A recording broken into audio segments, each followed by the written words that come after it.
Okay good evening. तो हमने last class में 2017 का पेपर किया था, ठीक है। तो उसमें किसी को डाउट है तो बताइए।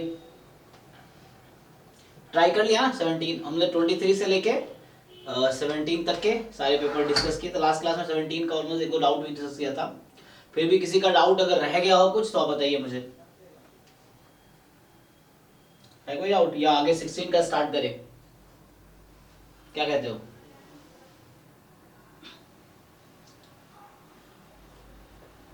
तो फर्स्ट वाले का ये इसको थोड़ा सा पता थी, मैंने लास्ट क्लास में था नहीं। कौन से वाले का? ये फर्स्ट वाला 2007 क्या पूछा है ये देखो। आइगन वैल्यू इमेजिनरी पार्ट तो आइगन वैल्यू निकालना आता है? निकल नहीं है। आइगन वैल्यू निकाल के देख लो, निकाल के कर सकते ना। आइगन वैल्यू फाइंड कर लोगे? हाँ सर, ये माइनस लैम्डा ऐसे किया था लेकिन वो नहीं था। तो आइगन वैल्यू नहीं आ रहा, उससे सॉल्व नहीं हो रहा।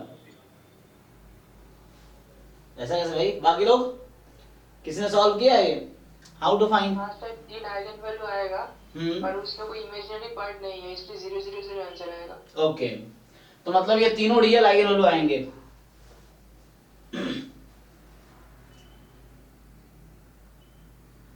ट्रेस 3 है, डिटरमिनेंट ऐसे हो सकती है सिंपल।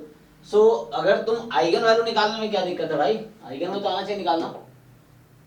नहीं मैं सर निकाला था, मैं ये समझ नहीं पा रहा था इमेजिनरी पार्ट वाला। इमेजिनरी पार्ट क्या होता है? a प्लस आयोटा भी। तो every real number is a complex number also, no problem, क्योंकि a प्लस 0 आयोटा है ना। कोई a अगर रियल नंबर है तो हम क्या लिख सकते हैं?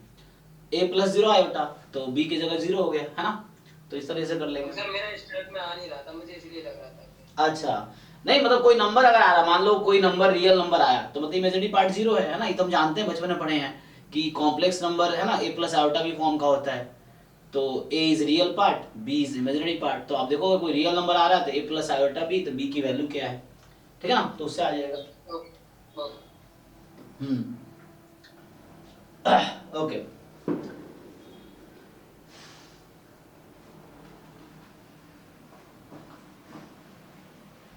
और किसी को कुछ डाउट है 2017 पेपर में?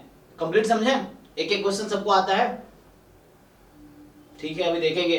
अभी जो मॉक टेस्ट अपलोड हो रहा है ना, जो नॉन पीवाई क्यू अपलोड हो रहा है, तो बाद में ये पीवाई क्यू भी अपलोड होगा। एटलीस्ट 15, 16, 17, 18, 19, 20, 21, 22, 23, 15 से लेकर 23 तक का अपलोड होगा। तो वो एक्स्ट्रा हो गया ना, मतलब ऐसे 60-70 मॉक टेस्ट हो जाएंगे।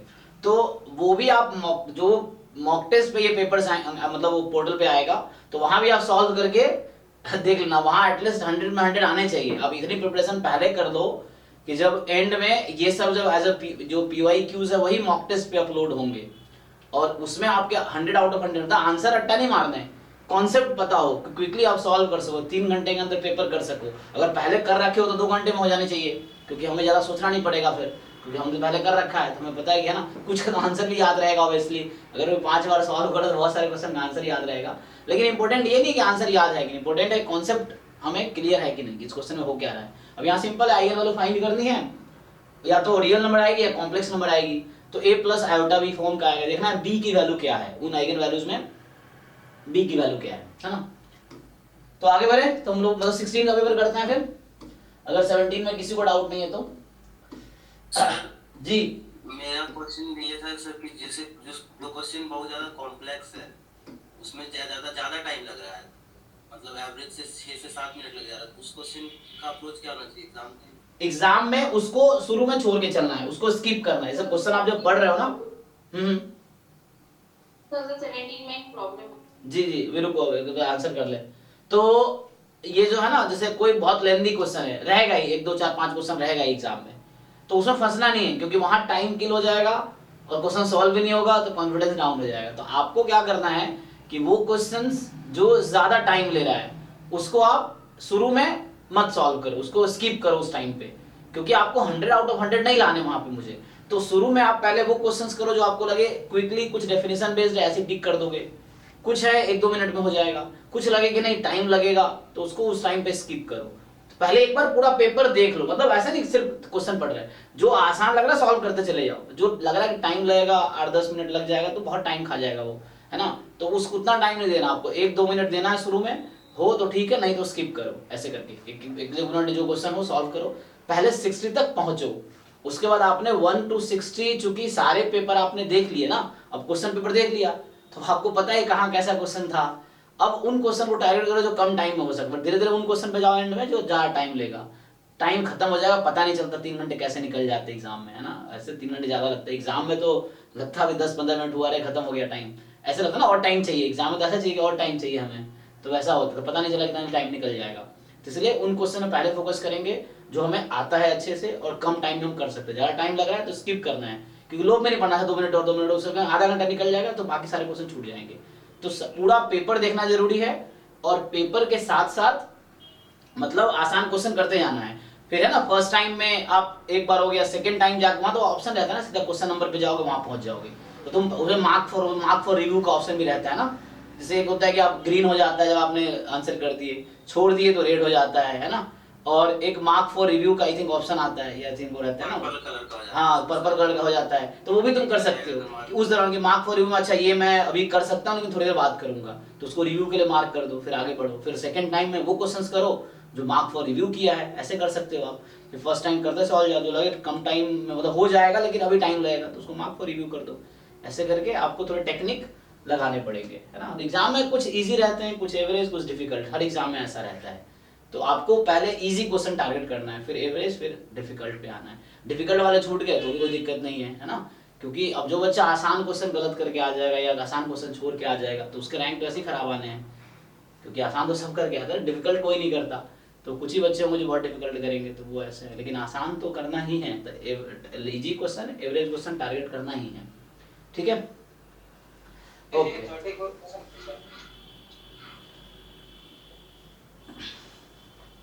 34 का लास्ट में सॉल्व कर रहा था, आप लोग लास्ट वीडियो देखा क्या? हाँ जी फॉलो मी। आप कल एंड तक थे लास्ट क्लास में, आप परसों क्लास में एंड तक थे आप? 2017 का जो सॉल्यूशन हमने लास्ट टाइम किया था उसमें 3 वीडियो मैंने बनाए हैं, मतलब वो एक ही क्लास में, हालांकि 3 घंटे में हो गया है, लेकिन उसके 3 पार्ट में रिकॉर्ड किया मैंने उसको। तो आप अगर जाके देखेंगे जो बैच 3 का प्लेलिस्ट है उसमें आप जाएंगे तो जो लेक्चर नंबर आई थिंक 17, 18, 19 या 18, 19, 20 ऐसा कुछ है, जो भी देखना लास्ट वाले जो 2017 के 3 वीडियो होंगे, तो जो लास्ट वाले हैं उसके एंड में मैंने 34 डिस्कस किया है, एग्जाम्पल लेके एक डिस्कस किया है, फिर बाद में थ्योरेटिकली भी कर रहे थे। तो अगर आपने नहीं देखा है तो दोबारा सॉल्व करने का कोई मतलब नहीं, फिर टाइम उतना ही जाएगा। तो जो लोग एंड तक थे लास्ट क्लास में, जब 2017 का डिस्कस हो रहा था पिछले क्लास में, तो उसमें हमने कौन सा क्वेश्चन 34? वही मैं पूछ रहा हूँ, 34 हमने क्लास में सॉल्व कराए हैं। क्या आप पिछले क्लास में एंड तक थे? क्या आप 11:15, 11:30 तक क्लास हुई थी लास्ट टाइम? 8:30 पे स्टार्ट हो गई, 11:15, 20 तक गया था, तो क्या आप एंड तक थे लास्ट क्लास में? यही पूछ रहा हूँ मैं। लास्ट क्लास के एंड तक मैं थी सर, आपने तो बताया कि आप मतलब बोलेंगे नहीं, आप बोल रहे थे कि घर में बैठ करके आओ। नहीं वो तो ठीक है, मैं कह रहा हूँ 34 हमने डिस्कस किए थे, क्या आपको याद है कि 34 हमने डिस्कस किए थे?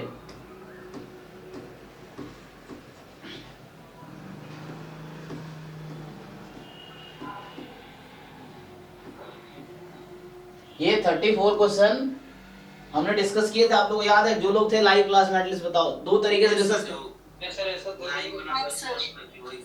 एक एग्जांपल लिए था ना, एक हमने पहले एग्जांपल बनाए थे कि एक अपने मर्जी से कोई फंक्शन सजेस्ट करो, तो fx हमारा, हाँ कल नहीं परसों, ये अल्टरनेट चल रहा है ना, कल तो मॉक टेस्ट हुआ था, कल फुल लेंथ 1 का मॉक टेस्ट। परसों की क्लास में आपने बताया नहीं, आप थे नहीं, वही तो कह रहा हूँ लास्ट तक थे, क्योंकि लास्ट में क्या है, शुरू में बच्चा ज्वाइन करता है 20-25 होता है, लास्ट में 5-10 बजते हैं, है ना। तो वो चीजें हैं। अब बच्चे अभी 300-400 हो गए, लेकिन नहीं लाइव क्लास में वही है, बाकी सब रिकॉर्डिंग के भरोसे है। और रिकॉर्डिंग तो हमारा ऐसे ही मार्केट में फ्री मिल रहा है, मेन तो फीस में लाइव क्लास की ले रहा हूँ, रिकॉर्डिंग तो ऐसे ही फ्री मिल रहा है ना मार्केट में, तो ऐसे हैं। तो क्वेश्चन 33 हाँ 33, ये डाउट है कि मतलब देख के याद आ रहा है कि पूछ लेते हैं? डाउट है आपका कि देख देख के याद आ रहा है? तो आपने सॉल्व किए, आपने टिक किए, कौन कौन से क्वेश्चन मार्क पहले से किए हुए हैं? सर ये डाउट है सर, आप भी करा दीजिए ना सर थोड़ा सा, मतलब ये कॉम्प्लीमेंट नहीं मैं डाउट तो सॉल्व कराऊंगा ही, अभी कुछ देर पहले किसी का डाउट नहीं आ रहा था, मैं ये होता क्या है ना, जैसे अभी स्क्रीन पे ये क्वेश्चन दिख रहा है तो आपको रियलाइज हुआ अच्छा ये मेरा डाउट है, अभी मैं 32 ओपन कर दूंगा तो आपको शायद ये भी रियलाइज हुआ 32 भी आपका डाउट है, मैं ये पूछना चाह रहा हूँ, ऐसा हो रहा है क्या? 32 हो गया सर, 33 या 32। हाँ, तो ऐसा नहीं है ना जो देखे वो डाउट है, क्योंकि ट्राई करोगे तो हो जाएगा, अगर आप थोड़ा टाइम है ना ट्राई करोगे तो हो जाएगा, ये चीज है। तो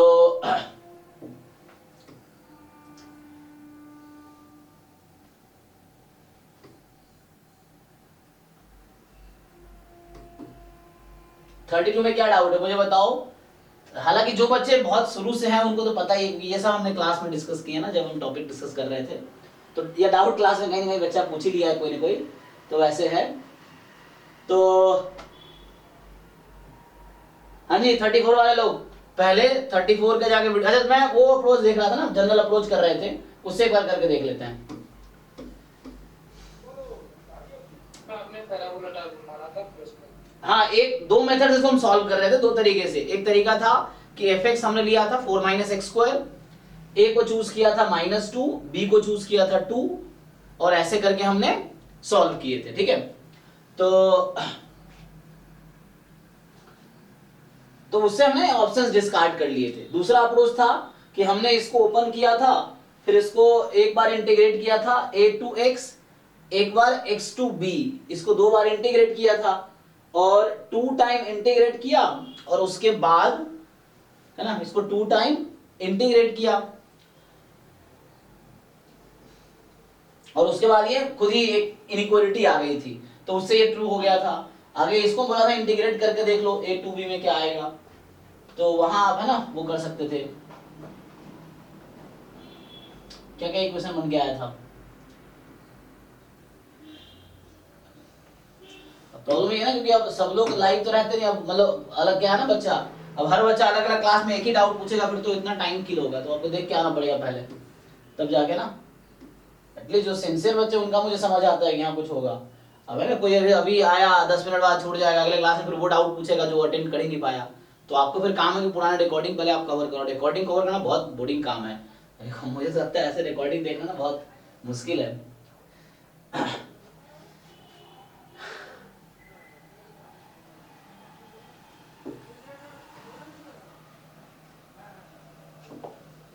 देखो 33 देखो, सबसे पहले तो आपको समझना है डेफिनेशन 11/2 होता क्या है। तो 11 की कोई डेफिनेशन बताइए, 11 फंक्शन होता क्या है?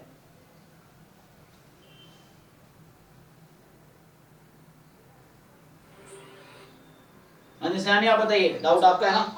हाँ हाँ सर, if images मतलब one function of if in the domain, वो डोमेन में एक ही इमेज जाएगा, मतलब उसको अच्छा, उसको mark बोलते तो आप वहां रियलाइज करो ना ऐसा हो रहा है कि नहीं हो रहा है। यहाँ पे वही तो चीज आपको देखनी है इसमें कि जो x की डिफरेंट वैल्यूज हैं क्या वो y की डिफरेंट वैल्यू देगी। जैसे 11 का एक डेफिनेशन ये है कि अगर x1 डिफरेंट है x2 से, देन fx1 डिफरेंट होगा fx2 से। ये डेफिनेशन है 11 का। सिंपल कि distinct image of x will imply distinct image of, देख लो अब x अब रैशनल नंबर है 0 से 1 के बीच का, यहाँ क्या है x is rational between 0 and 1, तो fx की वैल्यू भी रैशनल नंबर आएगी 0 to 1 में, है ना। fx बराबर x है, तो जब x इस इंटरवल में है तो fx बराबर x है, तो ये x उस इंटरवल में होगा, तो ठीक है ना। तो पहला केस में ये है आपके पास कि जब x बिलोंग कर रहा है रैशनल नंबर बिटवीन 0 एंड 1, तो उस केस में जो fx है that is also a rational number between 0 1।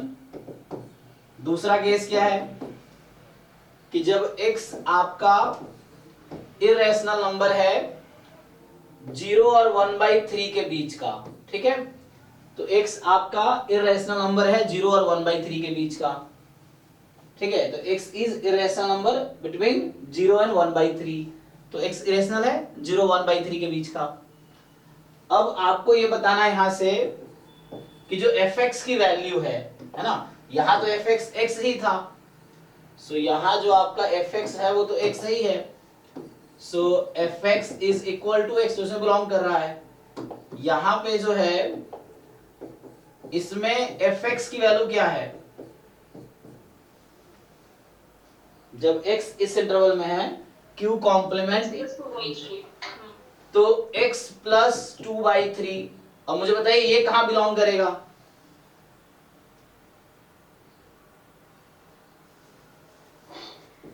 दिमाग थोड़ा सा लगाइए कि x is a irrational number between 0 and 1/3, तो x प्लस 2/3 कहां होगा,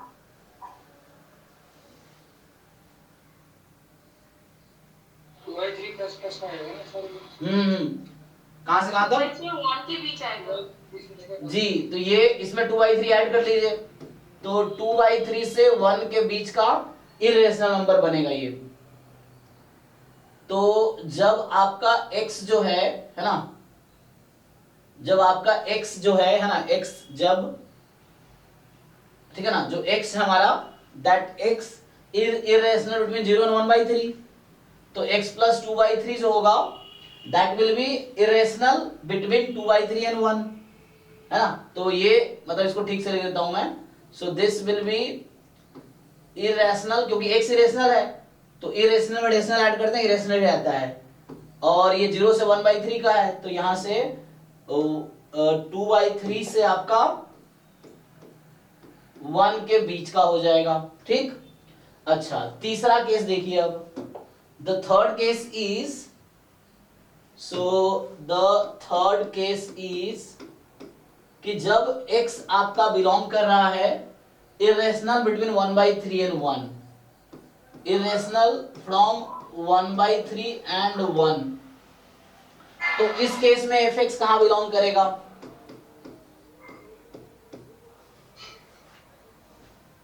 x minus 1/3 x माइनस 1/3, एक मिनट, x, हाँ, सो x माइनस 1/3 है, x is in this interval, x is irrational in this interval, तो x माइनस 1/3 घटा दीजिए, यस आप लोग जो बता रहे हैं, so this will be irrational in 0 to क्या, 0 2/3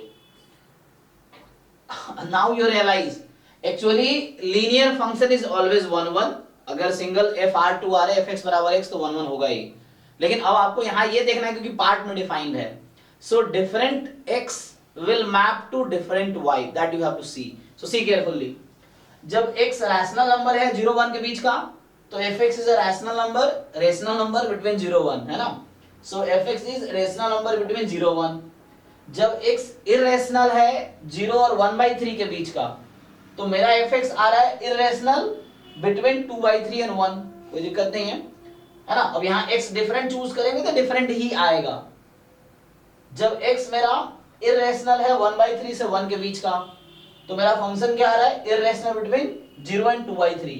तो मैं क्वेश्चन आपसे ये पूछना चाह रहा हूं कि क्या मुझे 2 डिफरेंट x मिलेगा किसी भी केस में जिसमें fx की वैल्यू कॉमन आ रही हो, ऐसा हो सकता है क्या, यस है ना, ऐसा नहीं होगा, क्योंकि सिंपल ये है कि यहाँ पे जो fx है ना ये रेशनल है 0 से 1 के बीच का, यहाँ इरेशनल है 2/3 से 1 में, और यहाँ इरेशनल है 0 से 2/3 में, तो डिफरेंट x के लिए y की वैल्यू डिफरेंट है। आप इस इंटरवल में 0 1 के बीच में you choose any 2 distinct x, तो इस कोडोमेन में you will get 2 distinct y, है ना, 2 डिस्टिंक्ट x के करस्पॉन्डिंग आपको 2 डिस्टिंक्ट y मिलेगा, ठीक है। तो corresponding to 2 distinct x you will get 2 distinct y।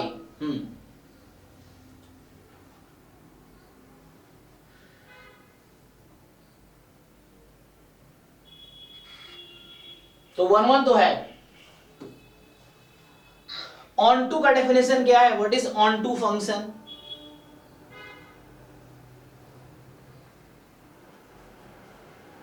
On to function का डेफिनेशन क्या है, how to define onto, codomain range के बराबर हो जाएगी। जी कोडोमेन रेंज के, हाँ जी सयानी। देखो सबसे बड़ी चीज है ना किसी भी स्टूडेंट को जिनको डाउट है स्पेशली उनको, कि आपको पहले हर टर्मिनोलॉजी का मीनिंग क्लियर हो। मीनिंग का मतलब डेफिनेशन होता है कि हर वर्ड जो यूज है 1 1 ऑन टू पूछ रहा है, अब जिस बच्चे को 1-1 या 1-2 का डेफिनेशन नहीं पता, क्वेश्चन तो सॉल्व कर ही नहीं पाएगा ना, क्योंकि उसको मतलब ही नहीं पता करना क्या है ना। अब आपको जब डेस्टिनेशन ही नहीं पता है कहाँ जाना है तो कहाँ पहुंचोगे आप। तो सेम 1-1 on-2 चेक करना है, तो मुझे पता दो कि 1-1 on-2 के लिए क्या करना होता है। तो पहले डेफिनेशन क्लियर हो या थ्योरम क्लियर हो, ताकि आप ये चेक कर सको कि करना क्या है यहाँ पे।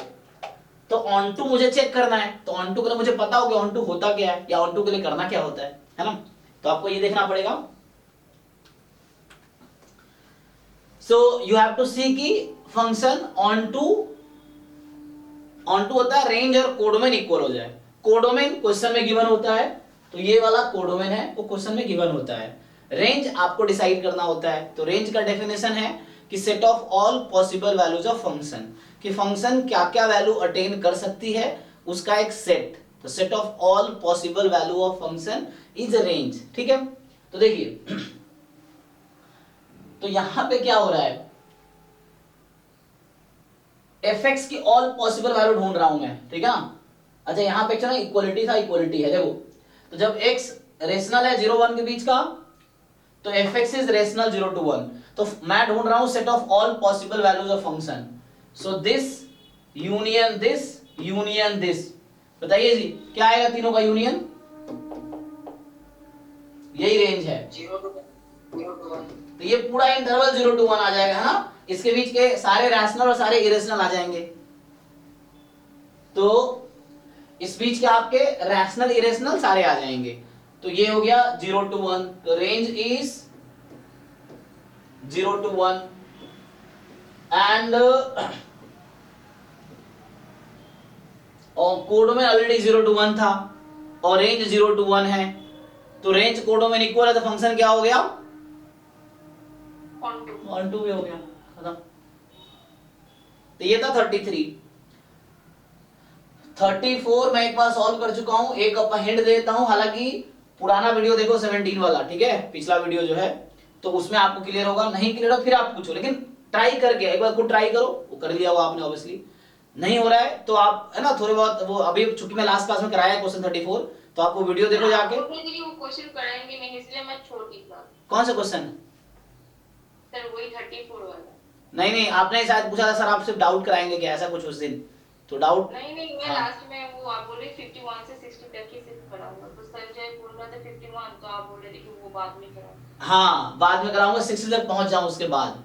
तो जब 60 तक पहुंच गया तो नजर बाद में आपने सारे कराए थे। हाँ, फिर जब 60 तक मैं इसलिए बोला कि एक बार 60 तक पहुंच जाऊं कि ये हो कि एक बार क्वेश्चन सारे देख लिए मैंने, अब डाउट बताओ। तो हमने 51 भी बताए थे, 34 भी बताए थे, आई थिंक एक दो और जो पूछा था छोटे छोटे क्वेश्चन वो हमने बताए थे।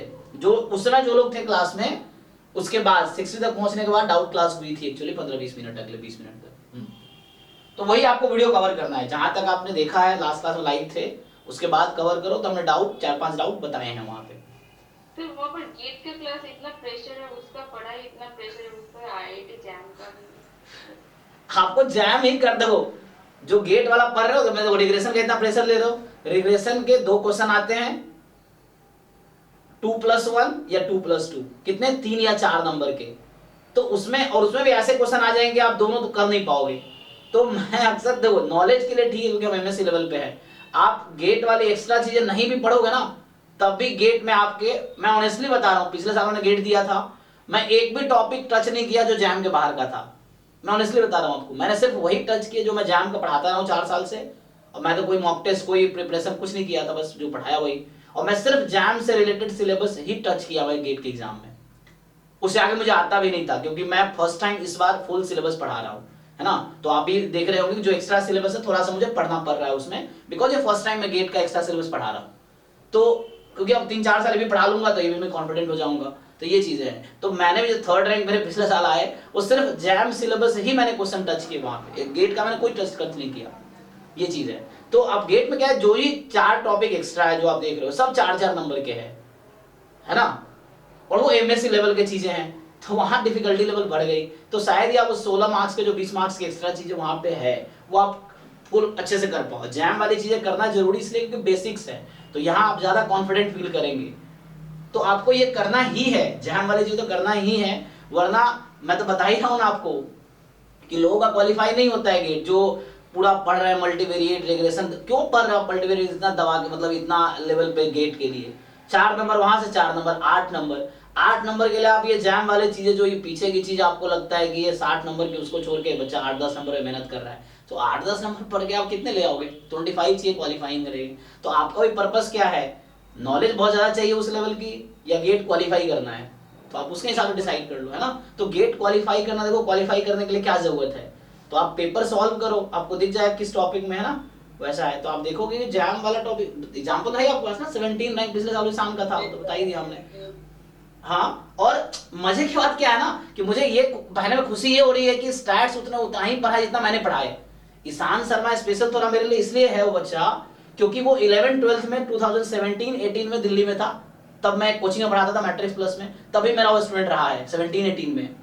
फिर जब वो बीएससी डीयू में एडमिशन लिया, आई थिंक 18-19 में, हाँ 19 to 22 उसका बीएससी है। तो जब वो बीएससी कंप्लीट किया तो जैम की कोचिंग ढूंढ रहा था, फिर वो यूट्यूब पे मुझे देखा, फिर वहां से मुझे उसने कांटेक्ट किया, फिर वो जैम मैथ के लिए आया। फिर जैम मैथ हमारे यहाँ चल नहीं रहा था क्योंकि मैथ स्टैट्स पढ़ा रहा था, तो वो जैम स्टैट्स करने लगा। वो जैम मैथमेटिक्स करने आया बच्चा, मैथ्स ऑनर्स करके, वो जैम स्टैट्स करने लगा। अब जैम स्टैट्स करने लगा 1 साल, तो स्टैट्स उसने उतना ही पढ़ा जितना मैंने पढ़ा है। मैथ्स ऑनर्स किया था उसने, तो मैथ्स बैकग्राउंड उसका ऑलरेडी स्ट्रॉन्ग था, तो मैथ्स उसको आता ही था। और वो बच्चा जो सिर्फ मेरे से 1 साल स्टैट्स पढ़ा, वो स्टैट्स पढ़ के जैम में स्टैट्स में उसने 2 साल मतलब पढ़ाया, लेकिन 2 अटेम्प्ट दिए। एक अटेम्प्ट में उसके 140 में रैंक थे, तो NIT मिला था, तो वो लिया नहीं, तो एक अटेम्प्ट और दिया, मतलब 2 साल 1.5 साल पढ़ा, मतलब तो 2 सेशन मतलब मेरे साथ कवर किया उसने, जब वो 3rd ईयर में था, 1 साल ड्रॉप लेके, है ना। तो ऐसा था। फिर वो मतलब स्टैट्स उतना ही पढ़ा जितना मैंने पढ़ा है, और उसी स्टैट्स पढ़ के वो लड़का जैम भी निकाला, गेट भी निकाला। गेट में 17 रैंक है उसके। अब सोचो, उसको मैंने कोई मल्टीवेरिएट नहीं पढ़ा है, कोई रिग्रेशन नहीं पढ़ा है, कोई स्टोकेस्टिक नहीं पढ़ा है मैंने उसको, है ना। ये 4 जो एक्स्ट्रा नॉन पैरामीट्रिक नहीं पढ़ा है उसको, चारों टॉपिक। वो सिर्फ जैम का स्टूडेंट था, जैम बैच कवर किया, उसके बावजूद उसके 17 रैंक आ गए, है ना। अब ये भी नहीं बोल सकते कॉलेज में पढ़ के आया था, वो तो जो पढ़ा हमारे साथ ही पढ़ा है ये चीजें। तो वही चीज आपको मैं कहना ही चाह रहा हूँ कि आप बाकी जो प्रेशर आपको लग रहा है बाकी पढ़ो नॉलेज के लिए, बट आप अभी फोकस करो गेट क्वालिफाई कैसे होगा, आप कैसे 40-50 नंबर ला सकते हो गेट के एग्जाम में। ये PYQ सॉल्व करो, आपको एक दिखेगा आइडिया ये कि किस टॉपिक में आप कॉन्फिडेंट हो, किसमें नहीं हो, फिर वर्क करो उस पर आप। जो स्ट्रांग है ठीक है उसको मेंटेन रखो, जो वीक है थोड़ा काम कर सकते हो आप। तो रिग्रेशन में ठीक है पढ़ो, लेकिन इतना मत, ये सब छोड़ोगे आप, ये सब तो इजी चीज है ना, ये सब तो इजी है, मैथ्स पोर्शन, मैथ्स वहां भी आते हैं। तो आपका भी फोकस क्या होना चाहिए, सियानी आपके लिए स्पेशली बता रहा हूँ, आप जैम गेट का सिर्फ PYQ बैठ के रगड़ते रहो, 2-4-5 बार सॉल्व करो, जो दिक्कत है वो डिस्कस करो मेरे साथ, है ना। जैसे पीछे करा दिए तो उसको ढंग से सॉल्व करो ना, तो आपको कॉन्सेप्ट क्लियर होते रहेंगे। और क्यों प्रेशर लेना, आप अच्छे से तैयारी करो, जैम वाला करना ही है। एक बात थी जी। सर, मैं क्या वो बोल सकती हूँ, मतलब किसी के बारे में बताना चाहती हूँ। नाम लेकिन नहीं बताओ, बुरा लग जाएगा, तो बताओ किस क्या है। सर वो जो पढ़ाते हैं ना, पवन सर। पवन सर। हाँ। सर मतलब वो डोमिनेटिंग है, मतलब अच्छा। डोमिनेट करते हैं वो, मतलब ये चीज कुछ मतलब नॉलेज के लिए ठीक नहीं है, मतलब जो पढ़ रहा है उसको डोमिनेटिंग होगा तो वो क्लास करने में कॉन्सेंट्रेट नहीं कर पाएगा। अच्छा मुझे पर्सनली क्लास के बाद टेक्स्ट करना है, कॉल करना, बताना क्या है, वो मैं सॉर्ट कर लूंगा, कोई दिक्कत नहीं। वैसे सपोज सुबह स्टार्ट ही किया, वो मेरे स्टूडेंट ही रहे, पिछले साल वो भी स्टूडेंट थे मेरे, IIT कानपुर से MSc किया उन्होंने, तो वो भी पुराना मेरे स्टूडेंट ही है ना। तो उन्होंने कानपुर से अभी पास आउट हुए हैं, तो वैसा है। तो ठीक है, हम बात करते हैं अगर ऐसा कुछ है तो। होता है, सबका नेचर अलग अलग, वो मैनेज करना। मैं भी वैसे मतलब आप मेरे बात बुरा नहीं मानते होंगे, क्योंकि मेरा भी एटीट्यूड थोड़ा वैसा ही है, लेकिन ठीक है। तो मैं बात करता हूँ, ठीक है, आप बात करते हैं, है ना। तो क्योंकि शायद इसलिए ऐसा भी क्योंकि आपके लेवल पे ही आप लोग उसी लेवल पे हैं जो वो हैं, ऐसा इसलिए भी हो सकता है शायद, है ना। क्योंकि आप लोग सब सही में, क्योंकि जस्ट MSc कंप्लीट किया है वो, और जो गेट बैच में बच्चे वो सब MSc ऑलरेडी कर ही चुके हैं, तो इसीलिए शायद वैसा है। कुछ चीजें हैं कि मतलब हम सीनियर्स हैं तो उसको मतलब मेंटेन करनी चाहिए। अच्छा। ओके। ठीक है, हम ये डिस्कस करते हैं, तो चलो आगे। 34 देखो, मैं एक बार पुराना वीडियो देखो, फिर भी क्लियर ना हो तो अगले क्लास में फिर पूछना, अभी आगे बढ़ते हैं। तो इस पेपर में और किसी, हाँ जी पलामी इज इट फाइन, जो चैट में लिखा है आपने, आप पुराना वीडियो देख के फिर दोबारा पूछना, है ना, बुरा नहीं मानना, बस आप पूछना दोबारा कि नहीं हुआ तो हो गया तो ठीक है, नहीं हुआ तो अगेन यू डिस्कस, और फिर मुझसे ये डिस्कस करो क्या दिक्कत है, ठीक है। तो 17 में और किसी का कुछ डाउट रह गया या आगे बढ़े? देख लीजिए, देखो मतलब सॉल्व करो अच्छे से, एक बार फिर से सॉल्व करो, डाउट रहेगा, डाउट के लिए हमेशा वेलकम है। अभी फिर 1 घंटे वाली डेली डाउट क्लास शुरू करेंगे, अभी एक 2 वीक का बात है, फिर शुरू करेंगे हम लोग। तो चलिए 16 पे आते हैं। ये प्रॉब्लम सर ये है कि हम क्वेश्चन लगाते हैं तो इन्फ्लुएंस वाले तो लग जाते हैं, और ये प्रोबेबिलिटी जैसी प्रोबेबिलिटी आती है प्रोबेबिलिटी ये क्वेश्चन सर नहीं हो पाते हैं। बेसिक प्रोबेबिलिटी के हाँ जो मैं लैंग्वेज वाली जो होती है, यस सर। दिक्कत है उसमें, कोई दिक्कत, दो दिक्कत हमारे साथ भी है। देखो हो जाती है मतलब वो दिक्कत है सबके साथ, टाइम स्केल में टाइम कम रहता है, क्योंकि वो मतलब मेरे साथ भी वो दिक्कत है, उससे कोई टेंशन नहीं लेना। एग्जाम में भी उस तरह क्वेश्चंस को लगे कर पाओ तो करो, नहीं तो स्किप करो, वो है। क्योंकि वो सबके साथ दिक्कत, आपके साथ भी हमारे साथ भी इवन है। क्योंकि मेरा एक मतलब, क्योंकि मैं 11-12 भी प्रोबेबिलिटी पढ़ाया हूँ, जेडबल का भी पढ़ाया हूँ, तो वर्ड प्रॉब्लम मेरा थोड़ा वहां से ठीक ठाक है, मतलब बहुत अच्छा तो नहीं है, लेकिन जो भी है ठीक है वहां से। नहीं तो ज्यादातर बच्चों को दिक्कत है उसमें, वो लैंग्वेज प्रॉब्लम में, कि वो काउंटिंग और ये सब में थोड़ा दिक्कत रहता है कम्युनिकेट करने में। लेकिन ठीक है, बेस थ्योरम का आप इजीली कर लोगे, वो दिख जाता है। जो काउंटिंग वाले आते हैं वहां दिक्कत है, तो उसको आप स्किप कर सकते हो। पढ़ो एक बार क्वेश्चन, लगे आप कर पाओगे ठीक है, नहीं तो छोड़ दो। जैसे मान लो लिफ्ट उफ्ट वाला क्वेश्चन पिछले साल था, इस तरह से क्वेश्चन थे, तो वो सब क्वेश्चन फर्स्ट टाइम ट्राई करेगा, ज्यादा चांस है गलत ही होगा, क्योंकि उसमें कोई भी एक केस आप इधर उधर कर दोगे तो आपके आंसर गलत आ जाएंगे, ये चीजें हैं। तो उसको स्किप कर सकते हो, उसमें सबको दिक्कत है, उसमें आपको आप अलग नहीं है, सारे जाम एस्पिरेंट जितने हैं सबके साथ वो प्रॉब्लम है। तो उसमें ये है कि उसको आपको पढ़ो क्वेश्चन, लगे ठीक है, नहीं तो उसको स्किप करो, कोई दिक्कत नहीं। हमें उन क्वेश्चन में फोकस करना है जो हमें आता है ना, या जिसमें हम कॉन्फिडेंट है, पहले उस पर फोकस करना है, बाद में बाकी चीजें देखनी है। बाकी सीख सकते हैं, एटलीस्ट जो क्वेश्चन सामने आ रहा है उसको हम सीख सकते हैं कि कैसे होगा, ये चीज है।